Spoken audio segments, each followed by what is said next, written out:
வந்து இது எல்லாத்தையும் அஃபெக்ட் பண்ணும். இப்போ ஆர்ட்ஸ் போகிறாங்களோ, சயின்ஸ் போகிறாங்களோ, அதுக்கப்புறம் வந்து நீங்கள் சொன்ன மாரி டெக்னிக்கலா போட படிப்புகள் எல்லாமே வந்து அஃபெக்ட் பண்ணுன்னு சொல்றீங்களா? அது எப்படி சார் ஆகுது?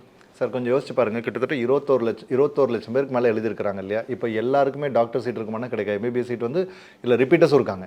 ஏற்கனவே இப்போ அவங்கள பாவம் அவங்கள பத்தி நம்ம கன்சிடரே பண்ணல. கிட்டத்தட்ட 1 வருஷம் கேப் விட்டு எழுதின பசங்க நிறைய பேர் இருக்காங்க. 2 வருஷம் கேப் விட்டு எழுதின பசங்க நிறைய பேர் இருக்காங்க. இப்போ இந்த பிள்ளைங்கலாம் வந்து 2 வருஷமா காலேஜுக்கு போகாம வெறும் நீட்டை மட்டும் நம்பி உட்கார்ந்துட்டு இருக்குதுங்க.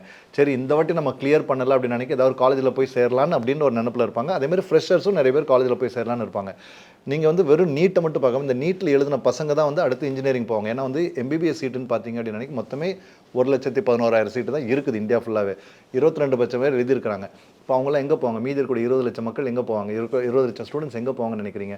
ஏதாவது ஒரு ஆர்ட்ஸோ இல்லாட்டி இன்ஜினியரிங் காலேஜஸோ அந்த மாதிரி ஏதாவது ஒரு 15 லட்சம் பேராக போவாங்கல்ல. இப்போ அவங்களுடைய ப்ராசஸ் எல்லாமே தடைப்பட்டிருக்குல்ல. இப்போ அவங்க என்ன பண்ணுவாங்க?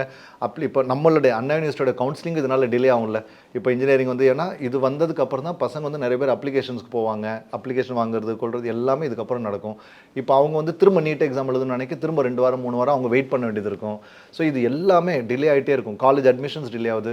இது வந்து ஒரு செயின் ரியாக்ஷன் சார். நம்ம நீட்டை வந்து ஒரு நீட் எக்ஸாமை மட்டும் பார்க்கணுமே தவிர பின்னாடி இருக்கக்கூடிய அதனால இருக்கிற அந்த செயின் ரியாக்ஷன் பட்டர்ஃப்ளை எஃபெக்ட்னு வாங்க. அந்த பின்னாடி இருக்கணும் அந்த கேஓஸ் தியரி சொல்கிறாங்க இல்லையா?